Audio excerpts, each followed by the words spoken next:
Hey YouTube, it's Leah Lauder, your favorite mega church cult survivor, and I'm live. I'm also live on TikTok and I'm live on Instagram. And today I'm going to be sharing with you on Blackness, why there's demonization in Black church spaces and how that affects us as Black people. Welcome, Star. I'm also on TikTok and I'm going to go live on Instagram, so you may see me greeting people. Welcome, my love. I'm going to go live on Instagram right now. Give me a sec.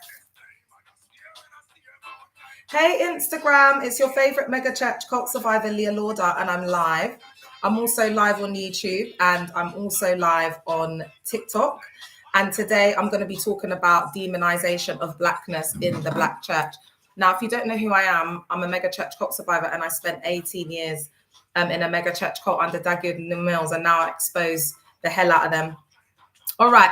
Do you know what? I think I'm just going to go straight in with cultural erasure as control. I'm going to work my way backwards and then come to the top, because one thing I noticed as a Caribbean, because I have Caribbean ancestry, yeah, and when I came into the cult, it was like that had to unalive. That had to unalive in order for me to be accepted. Let me know if the music's too loud. In order for me to survive in the setting, in order for me to assimilate, I had to conform and I had to take on the Ghanaian pseudo personality of the cult. So I want to break down why church cults erase identity by cancelling out cultural ancestry. We're going to break this down really clearly so that we can see as survivors how it operates and how it wounds the self and the soul. Miss CHM in the car, DJ in the car, welcome. So cults thrive by stripping members of their old identities and replacing them with a uniform cult self. So we spoke about this, the cloning, they all dress the same, act the same, talk the same, walk the same. It becomes an echo chamber in the environment where everybody is saying and doing the same thing as the cult leader. So he brainwashes people to take on his ideological concepts, and then they're all saying and thinking like him. So in the Black church cult context, this isn't just about religious conformity. It's about racial and cultural reprogramming. You aren't only asked to follow Christ, you're asked to unbecome yourself. Your language, music, food, ancestry, and even the way you move your body. Because, you know, like Caribbeans, our dancing, our culture is very like eggshell. Hey, Ines, it's very eggshell, like we wind up ourselves, it's very, do you know what I mean? But all of that is seen as sin. So what you're doing is you're telling me that my culture is sin. That's what they're telling us. They're telling us that it's a sin to be ourselves. Are you all right? You see little girls, 3 years old, 5 years old, spinning on their head, winding up themselves like a dancehall queen. It's part of our culture. Morning, my love. Caribbean identity is framed as ghetto or rebellious or worldly. Nigerian or Ghanaian members may hear their own local traditions labeled idolatrous or backwards. There's a lot of demonization of African spirituality when they're the ones that are backwards, because they're following a white Eurocentric view of religion and worshipping blue hair and blonde eyes. Yeah, African American survivors may be told their hip hop, jazz, or blues lineage is demonic. That's another thing. Our music, soul music, jazz music, neo soul, that was birthed out of slavery, that was birthed out of our struggle, out of our pain as a collective consciousness, a collective conscious Black race. That is how we unify, and they strip us of that. You can't listen to world music. Like, look at Bob Marley. The messages that came for Black people, it was revolutionary. India Ari, brown skin, you know I love your brown skin. You know, all of these tunes, are you all right? That empower us as Black people. We're in an institutionalized atheist world because the colonizers are the IT men from Europe and, you know, Europe, the UK, Europe, chair. So we're in the center, the epicenter of that. Are you all right? Each cultural root is severed so that the cult leader becomes the sole source of meaning, belonging, and authority. So all your belonging, your source of meaning, everything is wrapped in the cult leader. Replacing culture with a pseudo identity. When you say you had to take on a Ghanaian coded personality in your cult personality, that's what I did. That's exactly how erasure works. So it starts with language. The cult privileges an accent, a dialect, one way of praying, speaking in tree, for example. But do you understand what I'm saying? So when you're speaking your language or whatever, it's like you stick out like a sore thumb. So you have to assimilate to the environment, dress and aesthetics. So the cult dictates with cultural expressions that are holy and which are unholy. So then do you see how they equate that to the way you worldly look? That's sinful, or that's unholy, and this is holy. So that's why the women are getting their backs blown out left, right, and center, being absolute 304s in there. And everyone's just, it's very toxic because they've got the long skirts and they're wrapping their hair, do you know. But I've been celibate for 2 years. You're getting your back blown out by the bassist that is part of the instrumental team. No one's been up in this coochie for 2 years. Do you see what I mean? But they're going to judge me and see my dress aesthetic as unholy. Another thing I want to say to you, gal, them, in this religion, within the influences and stuff, you lot are absolutely lost. I see them, they all look the same. They all look like mannequins, like blown up dolls. Their hair's the same, their wigs are the same, their makeup's the same. There's no individuality. They've created this Proverbs 31 archetype where it's like, you got to have this nice car, you got to be like, have the look in a certain way, everything's got to be perfect, you got to be groomed. And they're EVIL inside, rotten inside. That's where the overemphasis of this perfection thing is. And it's just the MESS, because these gal them, it's like on the outward, it's just fake. It's just, can't you see that it's all fake? That's why we got a lost generation. So you're asked to abandon. So for example, I was asked to abandon my Caribbean color, rhythm, or sensuality and take on a more acceptable Ghanaian or Eurocentric model and presentation, all right? So music and rituals. This is musical, mystical manipulation. Guys, if you're on here, please like the live. If it's resonating, because they report up my life, so it could just go, okay? So please, can you like up the live? Drumming, dance, or carnival-rooted movements may be condemned, while imported worship songs and rigid choreography are celebrated. So it's like it's policed. So there's a certain type of way that maybe dance or move, or even when we look at like slavery and the way that we had to come from like Africa into these Caribbean islands and then recreate a whole culture. So we should really be taking pride in that and loving, who we are. But they erase it.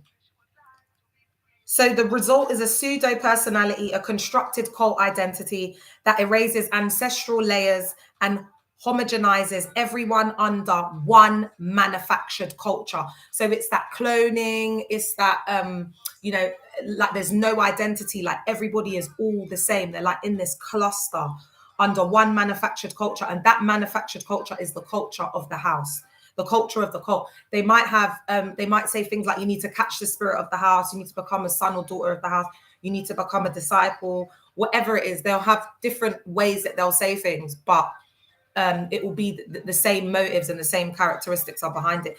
The violence of cancelling ancestral lineage.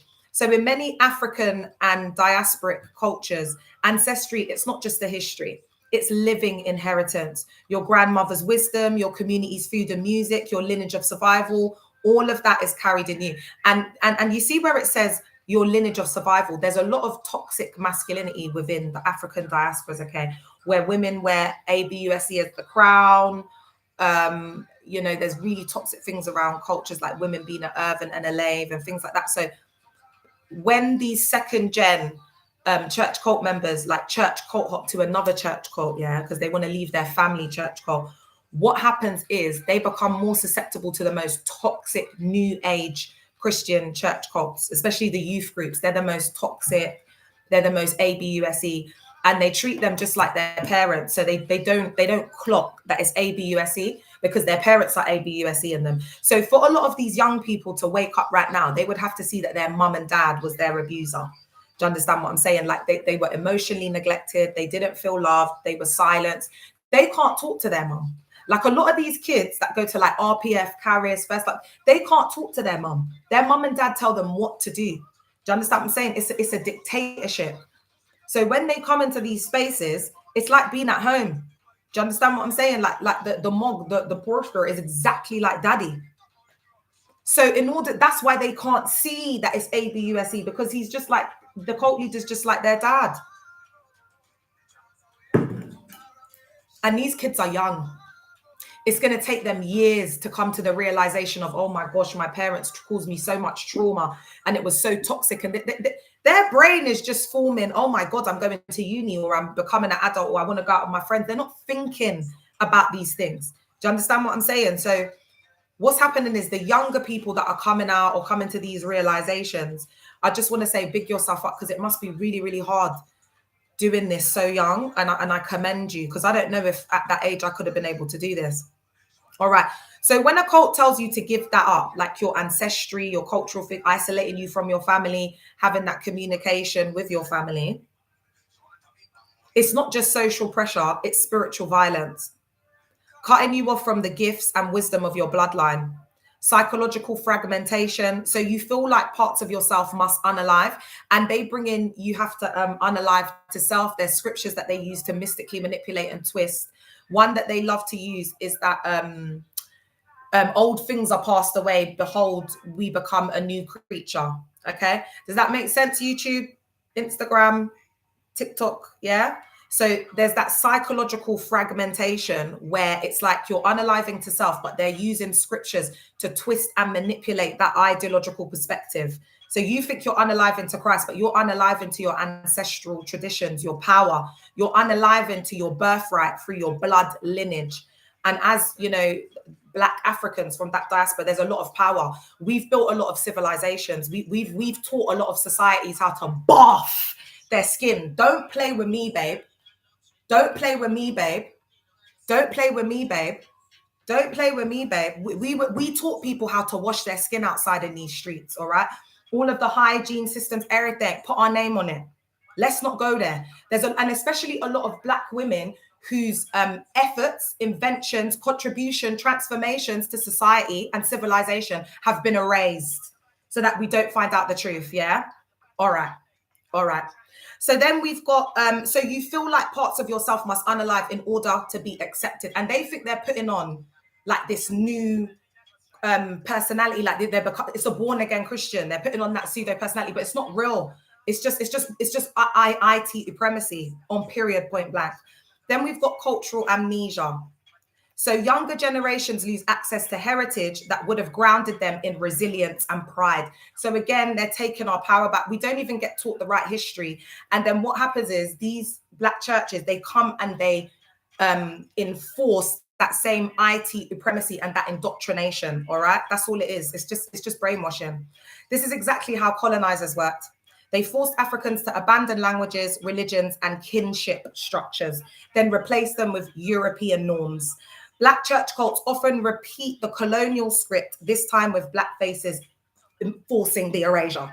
So we're not seeing it. And this is, do you know what? In 2025, what I think we need to talk about, and this is where I think I'm going to go with this in my book, I think I really need to break down and explore what is acism, because we've got this like the physical, like the 3D, yeah, where someone can look at someone from the outside and be acis because they're of a different race. But what about psychologically? What about spirit onto spirit? We need to break this down from a biopsychosocial lens, because I do think you can be acist within the Black community. And this is it, because we call it colorism, but it's not colorism. We need to stop saying that. Just call it out for what it is. It is what it is. And it's internalized acism. That's what it is. It's internalized acism. Identity consequences. Survivors develop internalized shame around their heritage. Caribbean equals ghetto. African equals pagan, or DEVIL, or you know what I'm saying, whatever it is that they're doing. You learn to code switch so much that you lose a sense of your authentic voice. You carry grief for the parts of you that were silenced. Some survivors describe it as a form of cultural unalivement. So it's that unalivement. It's so sad, because you unalive to save self and you have to take on this pseudo personality. They'll never fully accept you until you completely unalive to self and you've taken on, they know that you've been like programmed to be indoctrinated to think like them. They won't let you into the inner fold Queen Lucia in the cup. They won't let you into the inner fold. And you want to be in the inner fold because, you know, it's about social conformity. You're spending all your time in there 24 hours a day. You carry grief for the parts of you that were silenced. And there's that cultural unalivement. And there is a funeral for pieces of self that they weren't allowed to keep. So that's why I say when you come out and you come to the realization that they're thieves, you then grieve the person that you were, what they made you become. You grieve all of the things that you lost, the opportunities, the things that they stole from you. All of that, you've got to psychologically deconstruct that because bitch, if I weren't, do you know what I mean? I would have been with a top shotter or a GM, or, you know, like my exes are famous in these streets. It's their hood celebs share. I would have been like, you know, one of the baby mums selling the hair products and looking after my youth and driving my nice car. Do you know what I'm saying? And I would have been very happy to do that, chair. The only reason why a gal like me is educated to this level is because of my experiences. My boyfriend unaliving, coming to that awakening, coming to that realization, lay your roof in the cup. But they steal a lot. My X Factor, when I got to X Factor Final 5, do you know what I mean? They told me worldly singing was evil, so I left that. So they took all my opportunities away from me, man. I hope that happens to them. I hope that the church, I hope these churches lose all their opportunities. What my intention and my desire is with this is that these mods and these settings will feel the pain that we felt as survivors. Like when we've been crying, we're still crying on our pillow. All the mental health, the confusion, the paranoia, the humiliation, the shit, like everything. I want them to feel that. And I want it to be exasperated. And I will not rest until I feel like the world has heard my roar, my cry, and my pain. I will not rest. I've just begun. And when I feel that it is, you know, it's adequate enough for me, and I've built what I need to build for the survivors, then, you know, I'll still be educated and I'll still be out here talking my talk, because as I said to you, this is not, you don't have beef with me for life. You have beef with me forever and infinity and beyond. That's when I start to conceptualize and internalize reincarnation. Because what I want to do is I want to have many lifetimes of beef with you because you took 18 years. So what I'm saying with Dag is deep. With Dag, you with Mills is deep, because I'm going to come looking for him in every lifetime. Opinions are like boundaries. Everyone has them, has one. Oh, are you saying when they cancel out our critical thinking and our opinion, then we're not allowed to have an opinion? He said opinions are like bunda holes. Everyone has one. Is that like your mother? How was your mother's one? Skin out your bum bum. Ride it. Ride it.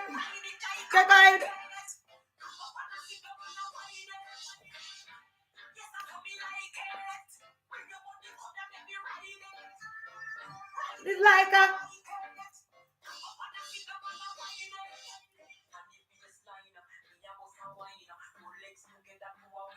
I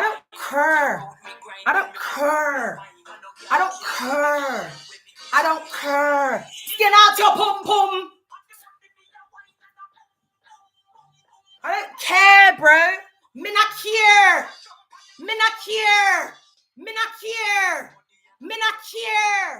You understand me? Me not care. Come on here, talking your human fecal matter, you sack with salad. Go suck your mother dry. All right. So what does this mean for deconstruction and healing?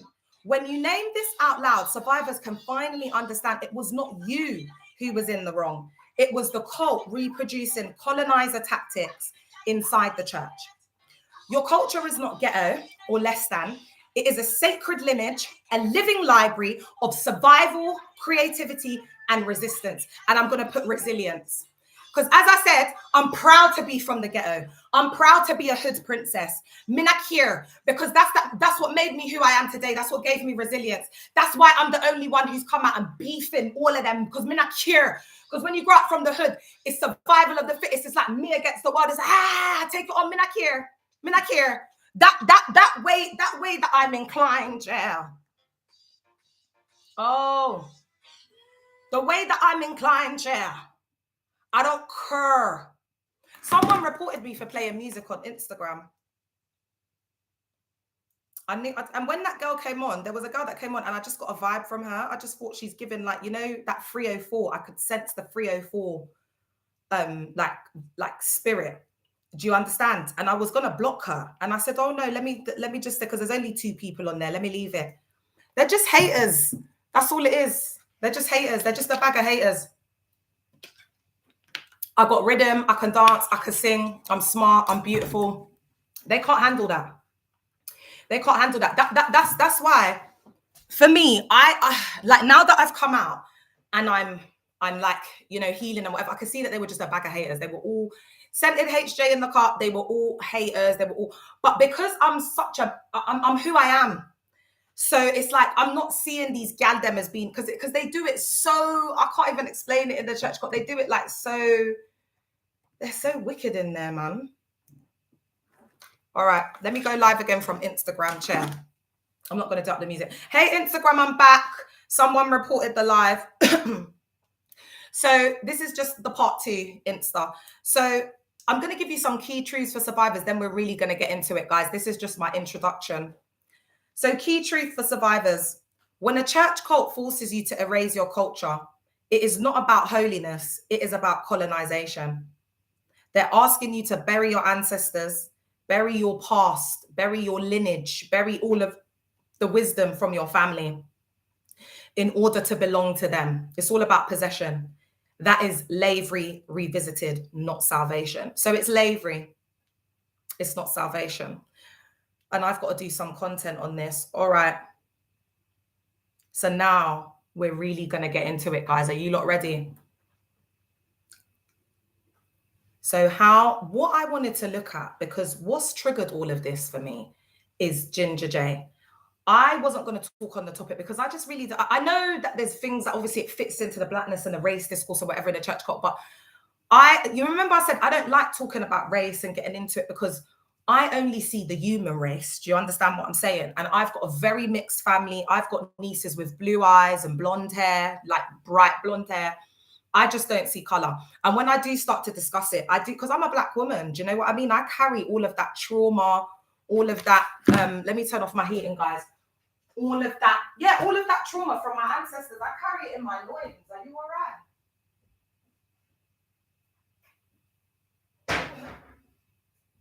And I've started to think about this on a very deep level because I started to think about that girl, Courtney Clark. Remember when she thought she could come and have some chat for me? And she's mixed race with green eyes, right? And it started making me think some of the things, how she was talking, because I was saying I'm an African woman, and she came on my live and she started laughing. She was like, yeah, all right, African woman, African mentality. And I was thinking, why is that funny? Why does this girl know she's black?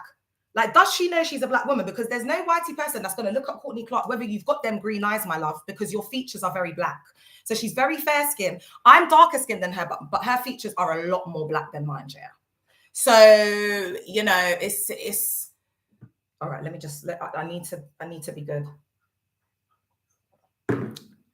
And because there's been all of this, like, oh, I'm ambiguous, I'm mixed, I'm this, I'm that, I'm that. It's like, I really just need to break it down because I don't think that a lot of mixed girls are aware that they're black as well. All right. So how blackness and mixed race visibility works in society. And we're going to look at why many mixed women are seen or they see themselves as not being black, basically, and how they've internalized that through self-hate. All right. But then there is, again, guys, take what resonates and leave what doesn't, because if you grew up with a whitey mom and, you know, you were the only one, you grew up in a village somewhere, I don't know, in Yorkshire, and your mom just had a one-night stand with a guy and you don't know anything, you've never grown up with any black people, that's different. So there's all different, you know, when it comes to the discourse of race, it's so complex. So you've got to take what resonates. And please bear in mind that as I'm talking about this, I'm going to be talking about this through a lens.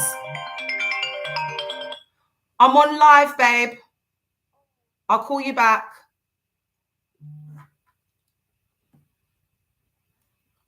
Sorry. I'm going to be looking at this from a lens of black church cults specifically. Yeah. Because the way that they do it up in there, it's just on steroids. It's on 10. Gen X mixed 2, lol. What do you mean? All right. So black women, oh, this is the roadmap. Oh, okay, this is what I'm going to be discussing today, guys. Sorry. All right, let me start again. So I'm going to give you a quick roadmap on what I'm going to be discussing today. So we're going to be looking at blackness and how it's demonized in the church cult. We're going to be looking at black women who built civilizations, and really deconstructing that around ancient Egyptian worship, goddess worship, etc., and complicated realities and dynamics of power, how goddess cults and female ritual authority were suppressed and folded into patriarchal systems. We're going to be looking at lavery, colorism, internalized ageism within the Black church community. And we're going to also be looking at the projection of Black men and the self-hate, and then concrete deconstructions and healing steps that you can use. All right. So we're going to be looking at who counts as Black, social perception, mixedness, and hyperdescent. So race is, and guys, the discourse of race is very complex. I'm going to try my best, because whenever I've done assignments, I really do rate like the people, like the sociologists, the people who go into the discourse of race, because it is so complex. So because it's a social construct that's been internalized as like a very real conceptualization for people, I think that's why it's so difficult. But I think also it kind of feeds into, it's individualization as well. Because as I said, if you've got a mixed race girl that's grown up in Yorkshire, her mum's had a one night stand, she's never met a Black man, she's never been around any Black people, how is someone like that supposed to assimilate into culture? So when they're in their whiteness, it's not fair for someone to judge. Do you know what I mean? So I just want to, when I speak, guys, I don't like it to come from a biased, one-sided lens. I'm an empath, and I like to think about all different types of. So what I'm doing is I'm saying this from a Black church cult lens. Okay, so these are girls who grew up with their Black dad and their white mum or whatever it was, and so they've got that part, and this is just them internalizing the self-hate. So please, again, take what resonates, leave what doesn't. Good morning, Black Voice Worth. Please like up the live, guys. Okay. All right, so race is a social category, not a fixed biological truth. In many societies, especially the US, a legacy of hyperdescent, so that's the one drop rule, which means that anyone with any known Black ancestry was socially classified as Black.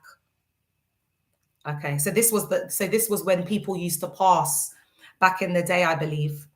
So again, we've got this history of, even if the person's like as fair as, looking almost whitey, if they've got that Black ancestry, they were classed as Black. And this is what I'm trying to explain to mixed race girls with the fair skin and the light eyes, trying to say, I'm mixed race and this and that. You're Black, my love.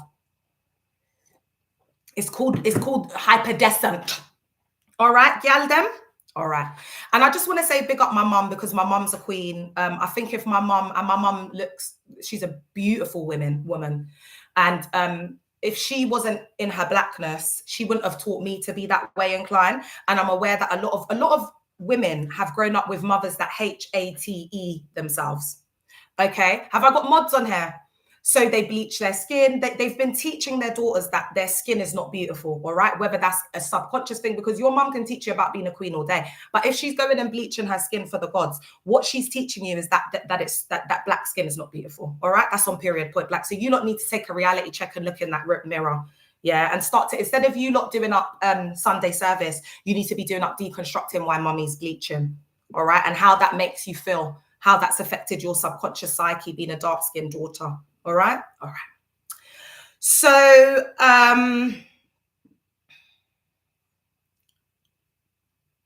more broadly, outsiders classify people by visible phenotype, skin tone, hair, facial features, and other perceptions. Often override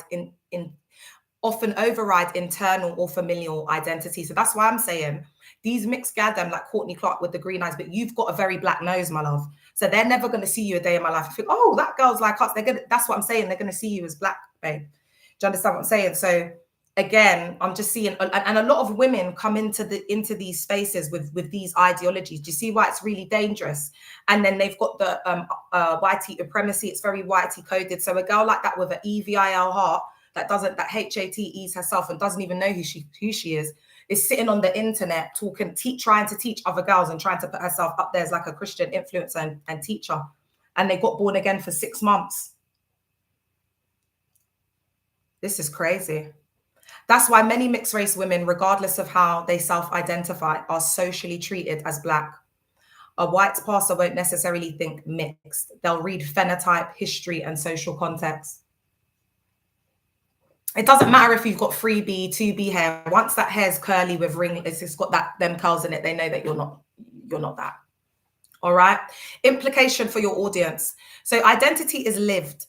So it's how systems read you, not only a private self-label. This matters for how Blackness and belonging get taught, inherited, and policed. So again, it's like those whitey beauty standards. And this is why what Ginger J said is so deep. I think I've only been processing it now, because if you look at the context of what he said to the girl, this is why he doesn't go for black women, yeah, because of her hair. He said, "Oh, you don't have no hair. Take off that wig." He then proceeded to say, that's why he doesn't go for black girls. So what, you're gonna come and bring your white thing or your Hispanic thing, what with the long flowing hair? And so what are you telling us? What are you telling us as black females, that woman is better because of her Eurocentric, her finer features? Because now we're going into phenotypes. Do you understand? You can have. I've got two daughters. One is very fair skinned and the other one is darker skinned. The fair skinned one is fairer, but she has more black features. My other one is dark skinned. She's got a very slim nose, tiny lips. So that's the phenotype. So even though my one is light skinned, she's still a black child. Do you understand what I'm saying to you? So my thing is, him saying that is so disrespectful. Also, I want to say that we have fought for like equal rights. We are the most suppressed and oppressed female within these social constructs that they've created, right? We've had to fight to just wear braids. Like in these top workplaces, like, you know, like these JP Morgans, we can't even wear braids. We can't wear our natural hair. It's not going to be seen as presentable. They've all got to wear wigs. And do you understand what I'm trying to say? Like, women have had to take their employer to court to be able to wear their braids, which is a protective style, because our hair can be very hard to manage. And then the way we have to love ourselves because we look different, then let's deconstruct it a little bit more. We are in the epicenter of ageism. We're in the UK. This is institutionalized ageism. They're very smart with how they're ageist. Do you understand what I'm saying to you? Like, this is you see the UK, we've got the most intelligent police force in the world. All the literature, all of the cornerstones of English language that the rest of the world have assimilated to speak. England's gift is intelligence. Like, they're literates, they're psychologists. Do you understand what I'm telling you? The UK and Europeans, very good with mind psychology and paganism, occultism. It's in the roots of that. Thank you for following Truth Seeker. Sending you peace, love, and light as well. Black women as builders. So you want to come on and be saying you don't date black women, this, that, and the third. I'll tell you why. Because you're not a king. You can't handle a black woman. And this is why. So black women as builders in Egypt, Nubia, Kush, and African places. Short version. Across Africa, there are repeated examples of powerful female religious roles, queens, commanders, and stateswomen, not exceptions. Ancient Egypt. A rich female, divine vocabulary, Isis, Hathor, Bastet, Sekhmet, Mart, and institutional roles, priestesses, God's wife, offices. Women could and did reach the heights of power, e.g., Hatshepsut, I don't know how to pronounce it, ruled as pharaoh. So there's a Egyptian woman that ruled as pharaoh. Egyptian religious language often made female divinity central to kingship, fertility, and law. Thanks for the heart me. And fertility was worshipped. So when you go to the pyramids, which is it's one of the marvels and wonders of the world, inside of the pyramids, there you will see a plethora of drawings of women pregnant. All right, my love, because that's what they were doing back in the day. They were worshipping us, share. Kush, Meroe, Nubia, the title, Candice, names powerful queens, queen mothers who ruled and held regency powers. Nubian queens are visible in the archaeological record. So this is facts. Across West and Central Africa, warrior queens and anti-colonial leaders, Queen Nzinga, Nondongo, Matamba, and Ya Asantewaa, Ashanti, are direct examples. I think that's an Ashanti queen, Queen Ya, are direct examples of black women leading policy, resistance, and diplomacy. Women have built civilizations. Even certain inventions. This is what I want to do later, is just talk about all of the Black female inventors, the things that they've invented, the ones who have been robbed. I want to do a piece on that, tying into this Ginger J thing, because I'm not coming on the internet and shouting. That's not what it's about. Because we're not angry Black women. We're educated queens. Do you understand what I'm saying? And when we talk, we know how to articulate ourselves. So I am going to be educating the younger generation to understand that, you know, this is the type of man them that you don't go for. So there's a long demonstrable record of Black women in central, political and religious roles. This is a foundation you can use to reseed pride and historical memory. So we are queens, we are goddesses, we are leaders, okay? We are not our hair.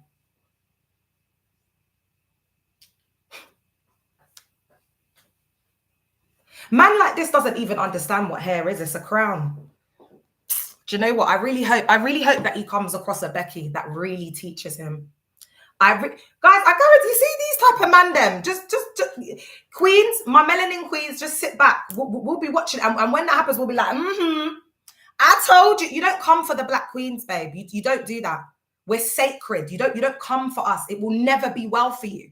It will never. That's why the church cults, you think them man them don't understand. They got to manipulate us. They got to indoctrinate us, baby. Because they can't build these religious institutions without a female, without a woman. They can't do it. Half of these church cults wouldn't be standing today if it weren't for the women. Women like me who are laboring. Are you all right? Behind the scenes, that's why my hands look like this. Are you all right? My hands look like a 60-year-old, the way I labored in that church cult. Are you all right? Sitting there peeling hundreds of onions, washing hundreds of boxes of chicken, seasoning up boxes of chicken in black bin liners, carrying them back and forth in the car, driving up and down, going and getting. Are you all right? It's the women. That is a very small example. Just like events, these people don't pay for nada. They don't pay for a damn thing. They're as cheap as hell. So they try to get everything at the lowest cost so that they can make the most money. So if they say to the church, oh, we're having an event, everybody has to pay £20, I guarantee you they're going to make about £15 profit. They get the lowest of, they make everything like from scratch, so it will be as cheap as possible. By the time, like, say like they've made like, I said they've made 20 grand on the event, about 5 grand has gone on catering and the venue. They've made it easy 15 grand for 3 hours. David Antry did a single seminar. All he does is get the young people to jump up and down. They've paid £15 each for that seminar. I'm going to sit there and pause that video and count how many people are there. And I'm going to times that by £15 because I've got time. I don't care. And I know exactly who I'm going to ask to help me with that chair. My little investigator. Oh, she loves doing up them thing there. I'm going to sit down and count every single person that is in their chair. And I'm going to tell you exactly how much David Antry made on that day. All right? Because it's all about money. Goddess worship. And let me tell you something. It's the gal them that's getting in the money as well. There's more gal them in these spaces than there are men. The men ain't making nothing. Black women 26 to 38 are currently the highest growing homeowners since COVID. I'm not surprised. We're the highest earning everything. And women as general. I don't want to make this just about Blackness because women, there's an equilibrium with women across the board. And that's how we have to unite. That's why I didn't even want to talk about this. But and we're all Black anyway. We all come from Black lineage. But my point is we have to look at the social constructs that they've created, ladies. But I know, but most of the whitey gal them are more woke than us. Do you know what I'm saying? So I even want to make some whitey friends. Do you know what I mean? Because they're so woke. Like I don't like Black girls, they'll be jealous, they've internalized ageism, there's colorism. I ain't got time for all of that. Goddess worship, temple authority, then suppression, a short history. So ancient goddess cults and women's ritual roles are real. Isis, Hathor, etc. were central across millennia. But the simple story is that there was a global matriarchy and men smashed it. Thanks for the follow, my love. The scholars warned against romantic, uncritical matriarchy narratives. So they started to demonize the matriarchal narratives. Oh, look, my daughter's 29 and bought her own home. Big up yourself. Big up yourself, pumpkin. And there's a Jamaican flag there. So you see, they like to demonize the Caribbeans in these types of church cults. Yeah. So Narratives, e.g., Gimbutas, the great goddess thesis is debated. Still, concrete processes did weaken female cult institutions. So there are no female cult institutions. There are no religions. Give me one religion that has a female deity or a female god. I think the only one we could. I think there's some. I think there's something left in the Indian culture, Hinduism or Sikhism. I think that's the only place. And then I think in old African spirituality as well. I think African spirituality. With the spread of Christianity and the consolidation of imperial power in late antiquity, pagan temples were closed or converted. In Egypt, the island complex of Philae, a major ISIS center, is often cited as one of the last active temple sites, with official closure in the 6th century CE. An emblematic moment when older goddess cults were suppressed or repurposed into Christian monuments. So people were unalived. I think it was that King Constantine. I'm going to get the historical context, but it was like people were forced into believing in this. And that included the esoterics as well, because there were esoteric Christians who had worshipped the Gnostic text for 300 years and believed in a completely different type of salvation. They believed that this world is ruled by the devil, and it really is. And they were all, that was the mainstream Christianity for 300 years. So you need to really go and deconstruct Christianity. Those people were also silenced. And I think there's some sort of link to, I always forget them. Is it the Templar, the Knights? Can someone give me the correct name that knows what I'm talking about? If you're that woke, you know who I'm talking about. All right. So female sacred authority was not erased overnight, but institutional Christianization, Roman Byzantine edicts, and later colonial Christian missions undermined public female ritual power. And those institutional shifts made it easier for patriarchal social structures to harden. So again, you know how they have kind of packaged the Jesus movement into religion through Roman Byzantine edicts. And then there's the later colonial missions through the YT evangelists that I think were just, I don't know, I think they were hearing from their ego, child. I think they were hearing from colonization. I don't think it was God, yeah. They just did the same thing, but using hyper-religiosity to colonize and take over people. Because that in itself is problematic, how you can come from what you call a civilized nation from Europe, whatever. You come and you see us naked, playing in the nature, you know, picking berries, feeding our kids like that. You see that as uncivilized, but that is beautiful. That is heaven. That is the Garden of Eden. Like not wearing clothes, being free in our nakedness, picking from the trees and being able to eat it, being outside with vitamin D. We need vitamin D as being melanin people of color. All right. So it's very problematic. Even that is problematic.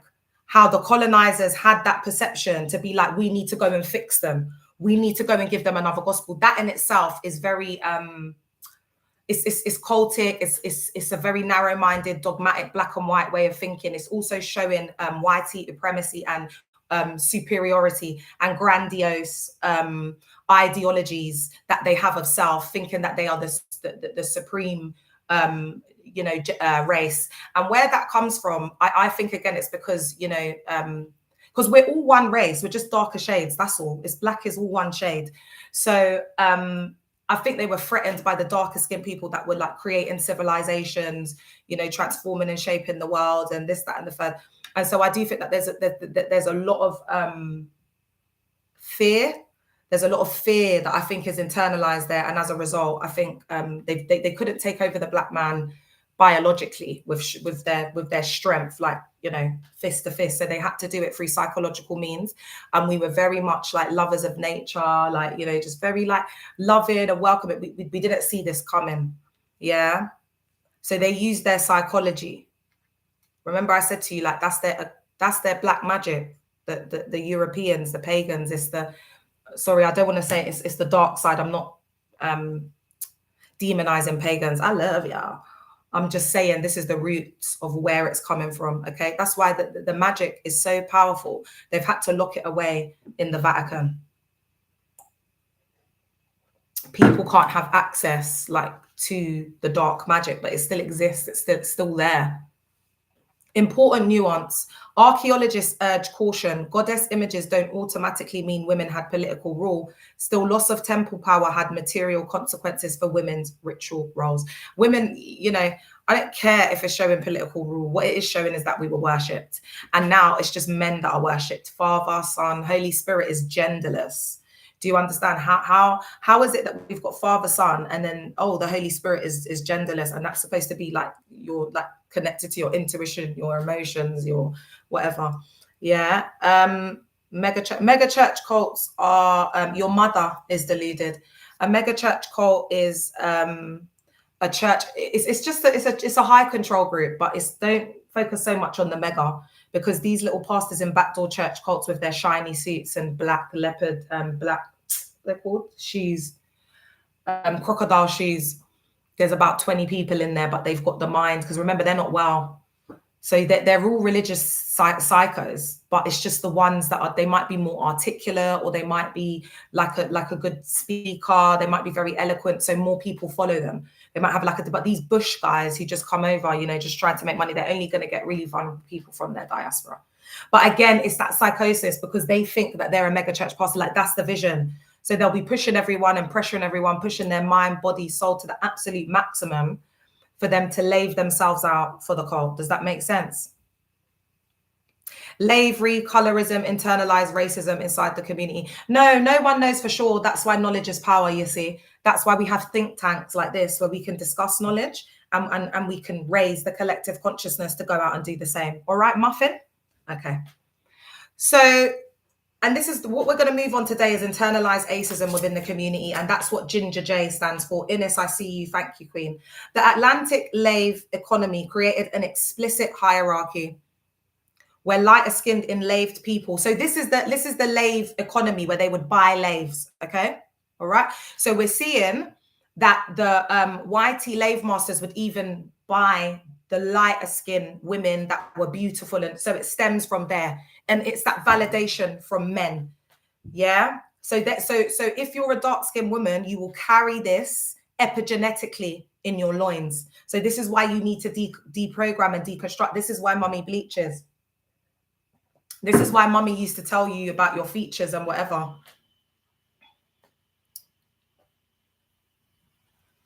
I'm going to read this again. This comes with a trigger warning, guys. I think this is going to be quite hard for us to process. Hey, Danae, especially as Black women. But guys, and this is why I don't like getting into it, but we've got, unfortunately, he's drawn me out.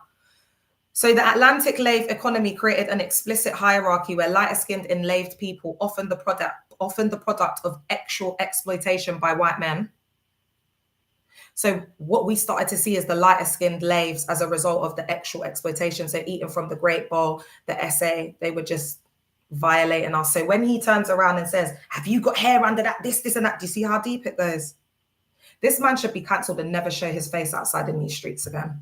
That's how I feel. Because if I see him outside, I'm going to tell him exactly what I think about it, and I'm going to be filming it. And you lot know I'm not the one you want to come across outside in these streets. Because anyway, no, I don't want to draw myself out. They were more frequently, so the lighter-skinned enslaved women were more frequently assigned to domestic house roles, which generally meant slightly better food, less back-breaking field labor, and sometimes more proximity to education or the master's world. So you could imagine if they were like mistresses. That's how they treated them against their will, and they had to. Do you understand what I'm saying? I'm shocked his Indian girl is still with him. She HATEs herself as she's a pick-me babe. Pick-me's, they don't know any color or race. Do you know what I mean? It's just desperation. That's what it is. And she's not a Black woman, is she? So again, what we're seeing is, you know, like, wasn't there even a politician that had kids with a black slave or something? They've got like bloodlines to the American, government or something. So, you know, these YT slave masters have been loving us since the crack of dawn. Do you know what I'm saying? So when this one just starts to do this up, it's just like you just HATE yourself, chair. Do you know what I mean? And this is where we need to start changing our mindsets as well, because atheism is just it's the most foolish thing that has ever been invented. Because you can say, oh, I'm going for my black king because, you know, the whitey men, their ancestors, this and that. But what about this geezer? Because he don't even like us. How about that? And you can have a snow bunny that worships black women, jail, mesmerized. Thanks, Keeks. So me, I'll be going for my whitey man then. Me, I'll be doing it up. And I'm going to take a break in a minute, guys, because I need to go and put my hands on something and scream a bit, because me not ripping this guy to shreds is absolutely, I'm so angry inside. I don't think you understand that anger, that's just hair. Why would you talk about us? Why would you talk? We're the ones that save our black men. We have been carrying our men on our back. Oh my God. We've been carrying them on our back. Are you all right? And then you want to come out and start having some chat? Nah. I feel like he's betrayed us. I feel like he's a traitor. That's what it feels like. And then it confirms that same thing with the vibe that we have. And I try so hard to not look at certain black men when they're with their whitey gal in a certain way, because I'm not like that and I'm inclusive. But then this is what it brings up. Don't you get it? We've worked so hard to move away from this, and it's bringing up all of this trauma that we've been working through, and we thought that we had got somewhere. And then this, you know, ginger albino comes on to do up this. We've been carrying them in our wombs. Yes, yes, yes, yes. The disrespect. Your mother carried you for 9 months, and that's what you're coming and doing up. 1, 2, 3. What do you want to say? Can you let me know what you want to say in the comment? Because I'm not going to lie. I'm not looking for a debate today. I'm going to keep it a buck with you. I don't care if it's given cult leader. I don't care if it's given narcissist. I'm not looking for a debate on here. If you're looking for a debate, you're going to have to go somewhere and nowhere else, because I'm looking for people that agree. I'm looking for black kings that are going to come on here and are going to validate us and speak to us with the respect that we deserve. Yeah, because I'm not here. I'm not the one. All right. I just had to check, because I'm not doing that today, bruv. Do you know what I mean? I don't have the energy for it, because I will send things your way, and your life is going to be like, for the next 7 months, you ain't going to have no money. You ain't going to be able to get it up. Your whole life's going to fall apart. So I'm trying to safeguard people. Hi, 1, 2, 3. How are you, my love? Yes, I'm good. How are you? I'm excellent. What is it that you want to come on and say to us this morning? No, I just came in, and then I clicked on the thing, and then I saw the guy. But I keep seeing it. What I'm not going to do is open up the space when I'm talking about very serious things. I'm here as a social scientist, deconstructing and deprogramming, breaking it down. And then you, with your uncle self, want to come on here to listen to the sound of your own voice. Unfortunately, babe, you're going to have to go and find a pick-me and a Barbara the Builder that worship men to be dealing and doing up that. I don't do up that. Hey, love. Even if you wanted to come on here just to get into my energy, because I'm a beautiful woman, but I ain't got time for that today. Do you know what I mean? If we were out somewhere, I was eating, you came over chatting to me, you want to pay for my bill and my drinks, it's absolutely fine. But you can't do nothing for me on here. So why am I sitting there listening to? Are you going to pay some bills for me today? Want to come on here and talk human fecal man? Now I'm all out of sync, and something told me not to let him on. All right. Completely lost my whole train of thought now. Do you know what I mean? You ain't paying me no money. All right. So over generations, thanks for all your gifts, guys. Thanks for all the follows. I'm just trying to stay so focused. You're a queen as well, my love. Over generations, this produced, or a king. Over generations, this produced color stratification, shaped intra-community status. So community scholars trace US colorism directly back to those plantation divisions and to the labor eggshell economies of slavery. So every woman that you see with my type of color, whatever, there's slavery, there's the eggshell exploitation of slave masters back in our generation. Because as I said to you, my mum's black and my dad's black. I did my DNA and I've got almost 47% European blood. There's no direct black. So that is from slavery. Do you understand what I'm saying? And I hold that in my epigenetics, in my loins, in my womb. I hold that trauma. I don't even want to cry. I hold that trauma from my ancestors, from the generations that came before me and were put in that position and were raped and exploited by these masters. And that is within my epigenetics. So when, you know, Ginger J comes out and starts talking like an idiot, this is where you see, this is where you're going to get the black anger. Do you know what I mean? The black angry woman anger. But I'm trying to keep myself calm, and I'm trying to deliver this in a way where people can understand, because there is a lot of anger, and the more I'm processing this, the angrier I'm getting, actually. So internalized acism, I'm going to have to call up. You know, I told you that my brethren, I'm going to have to text the guy who's supposed to be his brethren. I say to him, this is absolute foolishness. Tell him that he's an idiot. Internalized acism shows up as preferential beauty ideals, lighter skin, straighter hair. So again, you can see that even like the gal them that are, you know, they've got that internalized HATE of self, they'll try and do everything to look less black. So it's like they're cancelling out their blackness. It's the erasure of the blackness, because the beauty standard is the straight hair, you know, the fine features, morning. Like, for example, if I was to get a nose job, like I give you my side profile, I would just look like, I don't know, like you would, it's really, out of all of my features, it really is my nose. Do you understand what I'm saying? So when women do things like that as well, that's the erasure of identity. Yeah, I know I have a nice nose, because black noses are nice. Do you get what I'm saying? Thank you, babe. Do you understand what I'm saying? But I'm saying that women do that. Like, look at A. Marie's a perfect example. Do you not know A. Marie? Why don't we fall in love? Why don't we fall in love? There's so many reasons. You're the only thing that matters to me. I sing as well.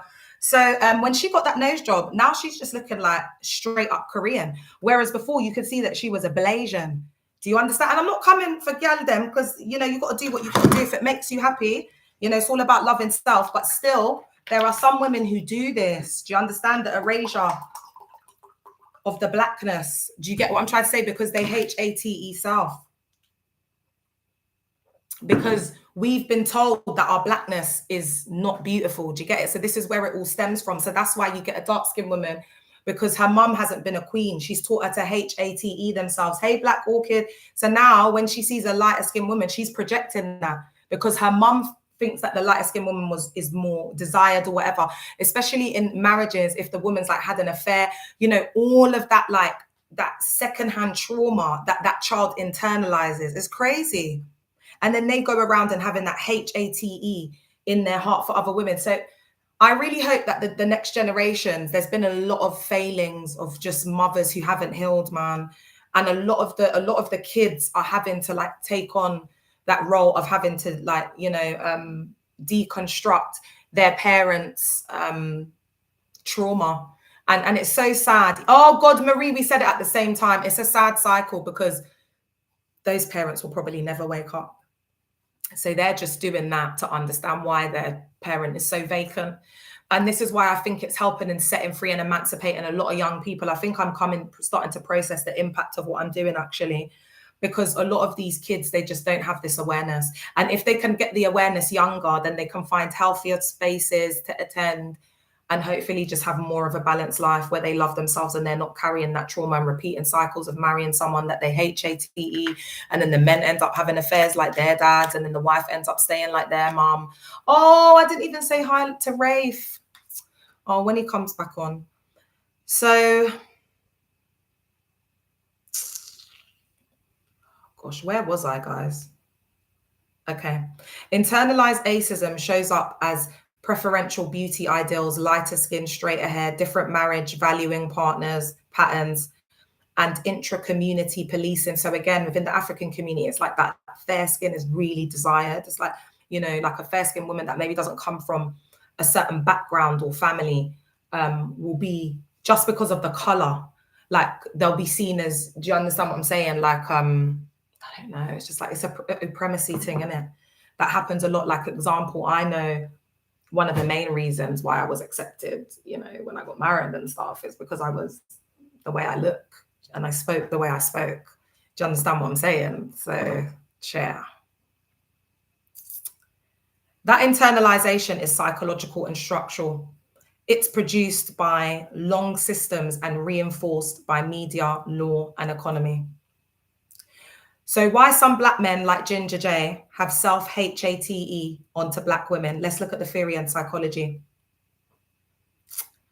I think it's about jealousy. This is what I said to ChatGPT. Lol, people in them closed mind like Ginger J. Yeah, because he was probably bullied by black girls. Do you understand what I'm saying? Like in primary school or something, and then his mum on top of it. I just think he's had really negative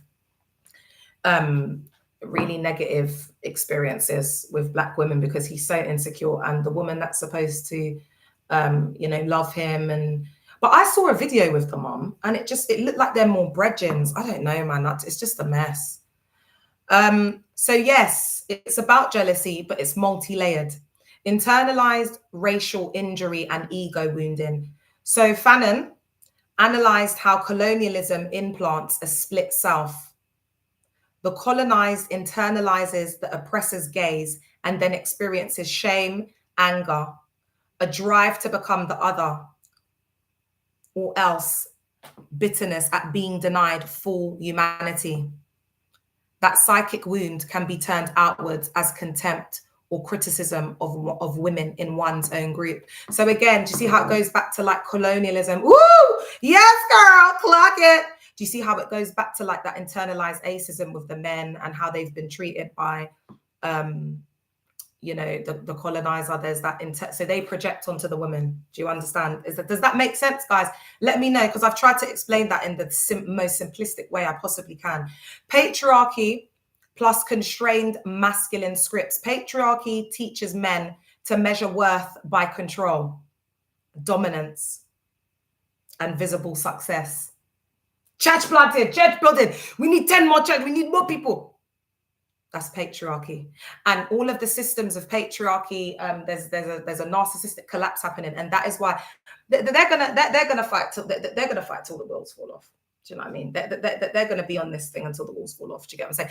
They're gonna create any agenda they can to make it look like they're thriving. The recruitment is the lifeblood of the cult. They can't recruit the way they've been recruiting. They're not going to be able to sustain this. They're not. Patriarchy is unalived. It's matriarchy now. It's matriarchal structures and systems that we're into. All right. When systematic ageism and economic exclusion block those routes to manhood, jobs, legal respect, social power, some men respond by reclaiming status through gender dominance. So this is what I said to you, packing boxes in the night, preaching, and they've got 50 people there. They're nothing on the outside, but it's through the gender dominance in these church cults. So that's why the men, they won't leave. They're happy. Why are they leaving? They got their lave at home, doing everything, but 50%, he's working 50%. He brings it. He just has to pay. They're like brothers, like house share. It's like a house share. He gives her his 700. She gives him his 700. It's ridiculous. Embarrassing. I'd hate to be in that situation. That's why I'm on my own, because I'd rather be on my own than do 50-50. I'd rather be on my own, like trusting in the universe and the Lord, and do up my side hustles and build myself up again. Do you get? Because women, we're natural builders. That's why I said we've built civilizations. Do you understand what I'm saying? So we got to leave the men. We got to leave them so they can feel it, because it's like they think, they could just get a women, just use and abuse us. We're precious, we're sacred, we're goddesses. We're meant to be worshipped and adored. And if they don't have that mindset, leave them to be on their own. That's what they need. They need time to reflect, ladies. All right? So this frequently targets, they gain this this power dynamic through the gender dominance, okay, because it's patriarchal. So the men are believed over the women when something happens. It's just absolutely toxic. It's disgusting in there. So this frequently targets the most proximate, vulnerable person, Black women. This is a new title, not the most vulnerable are Black women, because this is ChatGPT, remember, okay? Don't come for me here. But you know what I'm saying? So they get access to the most vulnerable people, and then they're like feeling like they need to exude and enforce this, gender dominance, this patriarchal vomiting on all of the vulnerable people. Some of them take it a step further and eat from the great bowl, and they say the young vulnerable women. All right. Black hooks and others show how patriarchy injures men too, and how that injury gets internalized, externalized. Because the men are also getting emasculated in these settings. I can't go through all of it today because I'm going to take a break in a minute. But what time is it? I will be back. But guys, are you enjoying the topic area? I agree. We need to stop projecting insecurities. Absolutely. And there's so much shadow work that we need to do as a community. like the lavery, the epigenetics. A lot of people need to be looking at their childhood. A lot of people need to be looking at their mother. Do you get what I'm saying? It's not all roses and whatever. And especially from the African diasporas, you guys care about repetition, showing up and how things look and that. We wear the matching Ashobi and we go together. But you're not talking to each other. You live separate lives. You don't sleep in the same room. You've taught your kids to be fake, to mask, to not be real. They don't know who they are because of your toxic marriage. The cool pose, respectability pressure, cultural strategies, e.g. Major and Bilson's cool pose, can mask insecurity. This performative masculinity can include policing women's behavior as a way of signaling control or respectability. So that's what he did, the cool pose. So again, it was very performative masculinity, because he's a scared little boy deep down. Do you know what I mean? And he feels threatened, jealous, and insecure of Black women. He's also got a lot of underlying comorbid, histrionic, traumatic, toxic ideologies, and witnessed a lot of toxicity from his mother. That's what I believe. That's why we have what we see here. Okay. So he does up that very performative hyper masculinity, masking the insecurity, trying to police women, Black women, and exert authority and control because he doesn't feel man enough. He wasn't man enough for me. Yeah, you're not man enough for us. I don't want no scrub, and I don't want a jobless man. I don't want no scrub. A scrub is a man that ain't got no job. Misogyny. Moya Bailey's term names the specific way anti-Black ageism and misogyny combine to produce uniquely vicious sexist behaviors aimed at Black women. This is what he's doing up. Derogatory stereotypes, erasure of Black women's leadership, blaming Black women for community ills. We can even go as far back to Adam and Eve. How it's a woman that was blamed for the fall of man, the state, sin coming into the world. Do you know what I'm saying? This is misogyny as well, Chair. Are you all right? Misogyny is both produced externally and reproduced internally. Wow. Misogyny is both produced externally and reproduced internally through the epigenetics, the generations, guys. Would I call feds on a brother? What's that got to do with anything? Would your mother do it? Would your mother call feds on a brother? Would your mother call feds on a brother? The police are there to protect the community. So that I'm not an idiot. The police need to get called when the police need to get called. Yes, there's institutionalized ageism and corruption within the police system. My boyfriend was unalived in police custody, but I don't carry that trauma from that. I could have just said my boyfriend was unalived in police. I don't F with them, but God's done a lot of work with me. I'm a professional and I've actually been employed by MOPAC. So police are not all the same. There's really lovely ones trying to make a change. All right. So when they're talking about me, oh, forgiveness, she's the devil, she's the witch. You lot are the ones with the unforgiveness. I'm good. I've forgiven the police force, which stands for an institution that unalived my boyfriend. I'm good, baby. Y'all need to go and take a look in that mirror. Projection and scapegoating. In psychology, projection is when you unconsciously attribute your own unacceptable feelings to someone else. That's what our little my man did. Scapegoating is the group level version. Blame a group person for systemic pain. So that's what he did. He took out all of that projection of self-HAT towards his mother and all of the Black women that he's been around, and he projected that onto that poor woman. And it was very aggressive. It was very, very aggressive. That guy needs to learn how to control his anger, because he's going to come into the wrong person who has the wrong man or the wrong brothers or the wrong whatever. And he's gonna have to learn the hard way. Because as my grandmother said, this is one for you, Ginger J. Those who don't hear must feel. There's a nice Black woman saying for you. Those who don't hear must feel. That's what you're going through today. And I will be doing my content on Ginger J, because I do think I need to put my tuppence in here. Do you know what I mean? Because I don't know who the hell he thinks he's talking about. He's talking about Black women. He needs to go and sort himself out. Hey Wraith, I'm so sorry that I didn't say uprising to you. Hi, my love. Very true. Once women leave religion, it will be over. I'll keep repeating that point because it's true. And it's a very powerful one. So please do. Once women leave religion, it's all over. Yeah, because we built it.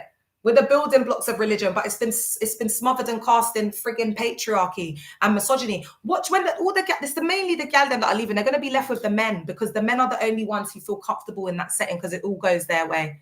Yeah, it's a hot mess, girl.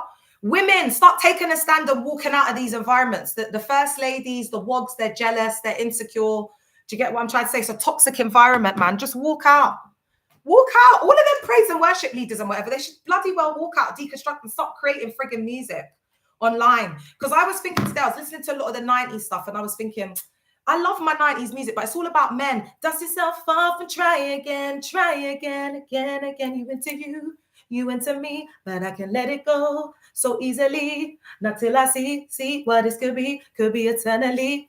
Or just a week, and now our chemistry is off the change. It's one thing now, but will it change? This ain't a yes, this ain't a no. You just do your thing, we'll see how we go. It's all about men. And I was sitting and I was like, I can't wait to do my music. Like, God is starting to do things in me now. Like, I'm starting to get a push towards doing my music. So I said, right now, I'd like to listen to something like, love yourself, na na na na na na. Open your heart, learn to trust again. You will find, you will see. And I'm just making this up, you know. I'm a songstress. I love writing. I love singing. Every power of dynamic is male supremacy. Absolutely. So I need to make music where our queens, because we're not interested in men. We don't care. I don't want to hear about men. I don't want to hear about men in the tunes. I'm not interested. I'm not there. I'm not in that. So the frequency that I want to be on is music that falls into myself. So I need to create that music. We've got Cleo Souls, we've got the Lizzie Birchies of this world, you know. But I think I do need to be that, you know, 2025 like Erica Badu. Oh, on and on and on and on. The traffic keeps moving like a rolling stone. Oh, on and on and on and on. I was born underwater. You get me? Oh, thank you, baby. So it's coming, guys. It's coming. I'm going to start making some independent music soon and putting it up on iTunes. Like, we're lit. The collective's lit. Are you all right? By the time I'm done with them, they're going to be crying. By the time I'm done with them and we finish building, do you not hear me talking about anything? All I do is come and sit on here and talk about cult psycho ed. Me and Lucia know what's going on behind the scenes. That's all you need to know in the car. And when they see the thing, they're going to see the thing. They're going to be shocked because they think I've been sitting here and doing nothing for the whole time I've been out here. But they will see.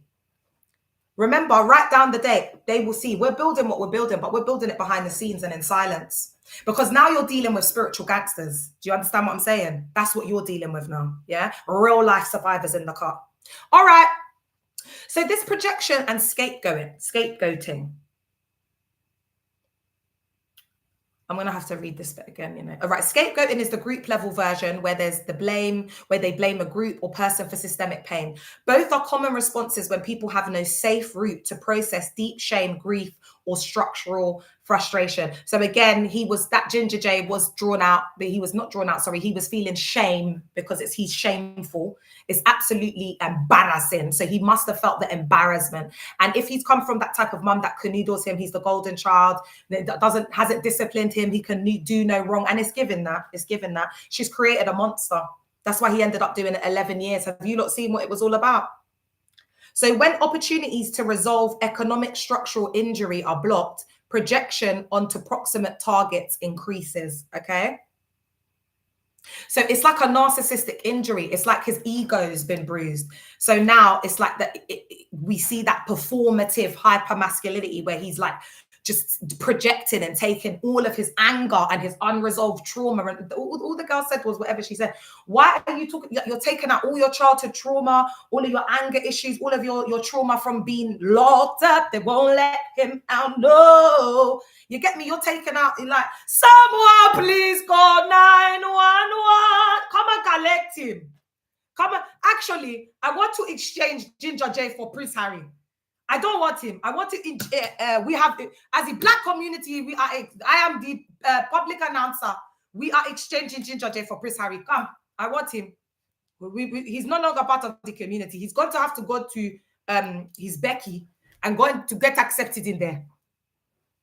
This, you know what, you're so lucky that this is TikTok. What I would have just said, oh God, this would have got lock off. This would have got lock off. Because what I was going to say, because I know how they're going to see him in that community. You lot put the pieces of the pennies together. Yeah, what he favors.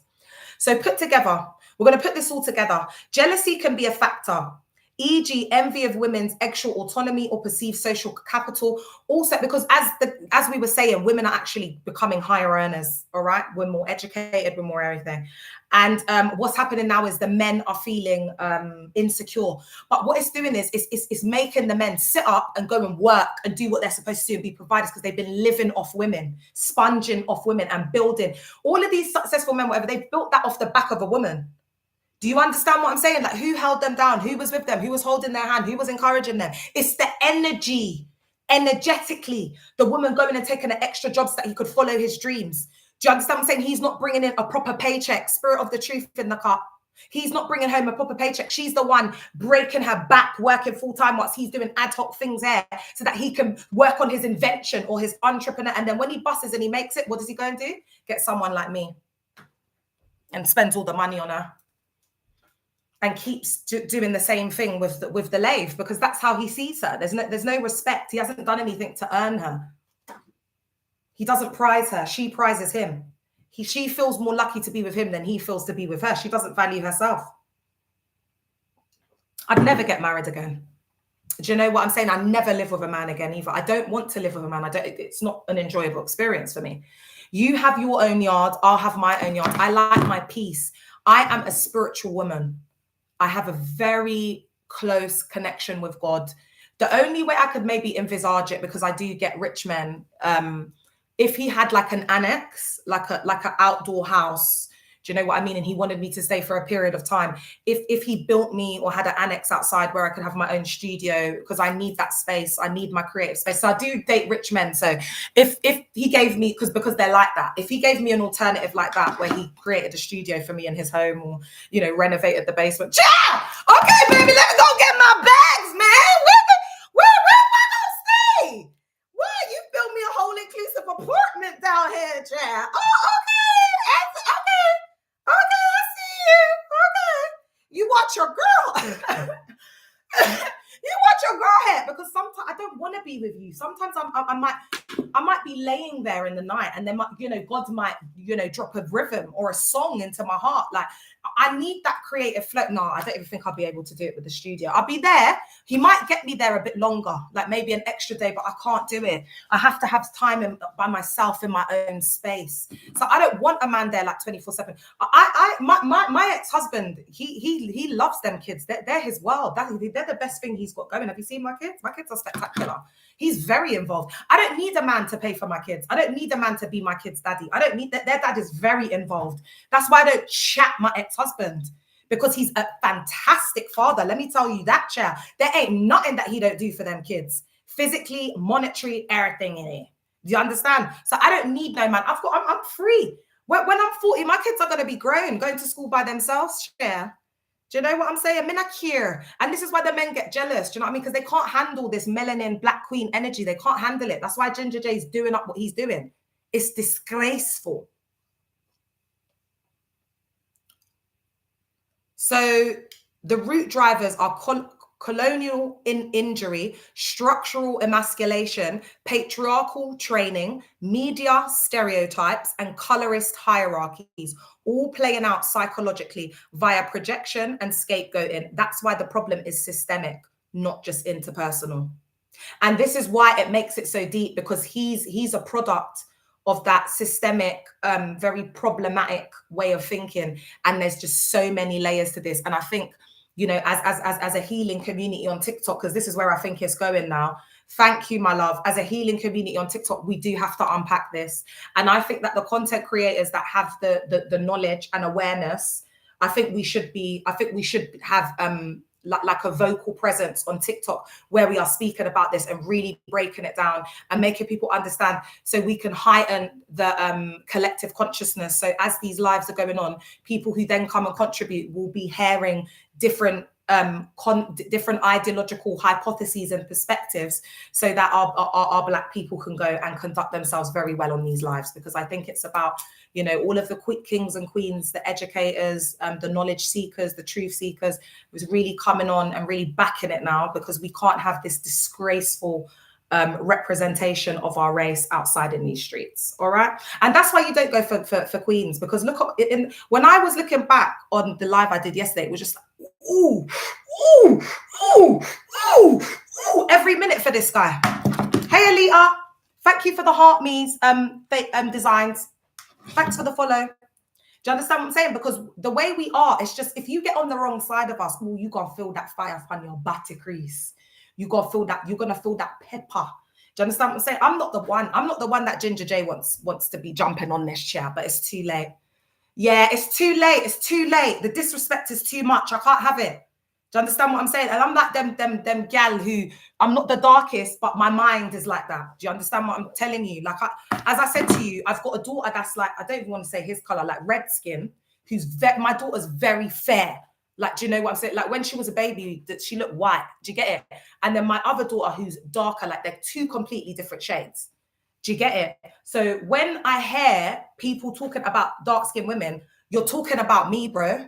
Thanks for the follow. You're talking about me, bro. You're talking about my grandmother that I loved with my whole heart and life. That's gone now. That's passed on. You talk about my grandmother. Do you understand what I'm saying? Like, this stuff goes deep. So Ginger J, you're cancelled. You're never coming back. Do you know what I mean? We will never accept you. You're going to have to, the only place that's going to accept him, like I said, is the church. And that's where he's going to end up doing pastor this and pastor that. I'm going to go and have a little break, and I'm going to come back because we're going to get into, oh my God, guys, I don't even know. We've been through, okay, so we've got what it means for deconstruction. No. All right. So what we're going to get into when I get back, guys, I've got so much to go through, Chair. I'm trying to look. All right, I need to go and sort this out and look at what I've done. I've got so many notes. I've got so many. Oh, yeah, because I'm going to be looking at the narcissistic mother as well and how that affects us in the church call. I'm going to be dipping my toes into that and how that cycle works. And then I'm going to be...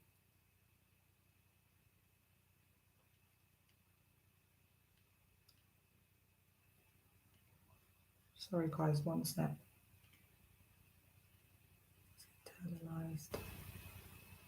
Okay, so when we get back, we're going to be looking at deconstruction and survivor-centered healing, a practical roadmap that you can use, that we can use as a collective. Thanks for the follow, my love. Would that be useful, or do you want me to go through the demonization of African spirituality? Shall we get into the demonization of African spirituality now? Because I think this one is going to be good. But if people want to know how you deconstruct, because this has been a lot of information, let me know in the comments. Do you not want me to come back and go straight into the deconstruction and survivor-centered healing, or do you want me to get into the demonization of African spirituality and then end with deconstruction and healing? Maybe I should do everything, and then we go into the deconstruction of healing. So we'll go into the demonization of African spirituality, unless anybody comes up saying differently. Demonization first. Oh, look at that. Look, I said unless someone said, and then Layla was like, yes, okay. The queen has spoken. The queen has spoken. Designed, you're welcome. Welcome to the community. Everybody who's followed me, welcome to the community. I'm so happy to have you here. We are a big, lovely community. All right, let me go. I'll be back. But guys, I've got to do the school run, so I've got to take a half an hour break. I don't know why, but this week I'm feeling like live. There's so much content, but there must be people listening. There must be people that need this. There must be people listening on the FYP or whatever. Message me up, man. You know, like if you hear me and you're the one, like just message me, be like, oh, Leah, it was me you were talking about, because you're anonymous. Just say, I'm the one that is on the line. Encourage me, man. Let me know that it's like I'm hearing from God. Are these really spiritual gifts that I have? Because now I'm trying to get into, I want to get into like what my spiritual gifts are. Because as I said, I did my nails, guys. I did this myself. I'm waiting for more acrylics to come. But I've realized I've got all these different gifts and I'm really creative. Like I realized I can sing reggae, because I've never sung like reggae genre. Do you know what I mean? Like being in the cult. And so also when I start working on my EP and doing my songs, I'm going to be doing some reggae, because I started singing along, you know, because I've been embracing my culture more and listening to more like reggae and, you know, revival and lovers rock. And, you know, I've really been, and I just started to sing along. And I called my mum and I said, Mommy, I can sing reggae. Like I sound exactly like the reggae artist. You know, there's like a certain sound to their voice. It's because I've got that influence, you know, like the Jamaican Caribbean heritage, and it's beautiful and I can't wait. I can't wait. So I'm looking really excited. There's going to be little reggae vibes to it. There's going to be, it's going to be amazing. So I'm so excited, and I will be back. Let's look into the demonization of African spirituality. Let me go and eat because I'm ready for this one. Can I be featured with a songwriter? Of course. You got to come in and do a rap, baby. You got. We should. Elite on one of my songs. Your voice is going to be at the beginning, chair. She's got such a nice voice. Elite, your voice is going to be at the beginning. You know, like when the rappers use it and the girls like, listen, yeah, not like that. You're not going to do that, obviously. But you know when they do the little thing like, yeah, where are you, girl? Like, pick up. I thought you were supposed to come to, and then I come in with, going on, na na na na na na na na na na. You get me? Like, I got you, girl. Don't worry. My first video is going to be all the survivors. We're just outside with it. Like, this is it. This is the set. It's my survivors. That's the set. You know, like back in the day when they used to have their GMs and whatever in the videos. Remember, like Rough Riders and all that. That's what it's going to be like. Are you all right? You get me? In the videos, I'm going to have the survivors. The anonymous ones are going to be ballied out. Are you all right? And then, of course, I'm the hood princess. I could be shooting the music video in North London, West London, South London, East London. It's got to always be in the hood. I can go anywhere I want. And with what I'm wearing, all the mandem are going to come out. They're going to want to be doing stuff. Offering for me to use their car. Offer it, you know, what do I need? Da, da, da, da. So, I can't wait. With my music video, that's when they're really going to see what's up. Because your girl is loved and cherished in the hood. All right, love you. I'm a diamond in the rough. Gal like me, the man them will step out for any time of the day. I don't need to know them. All right, love you. I'm protected. Love you. I'll speak to you. I'll be back on at 12. Make sure you put your notifications on. All right, YouTube, I'm gonna go. I'll see you later. Oh my God, do you know what? I didn't get a notification. That's absolutely brilliant. I'm so happy with myself. Yes. All right, bye YouTube. I'll see you in half an hour. I'll be back at 12. Dogs are kicking off Instagram. I got to go.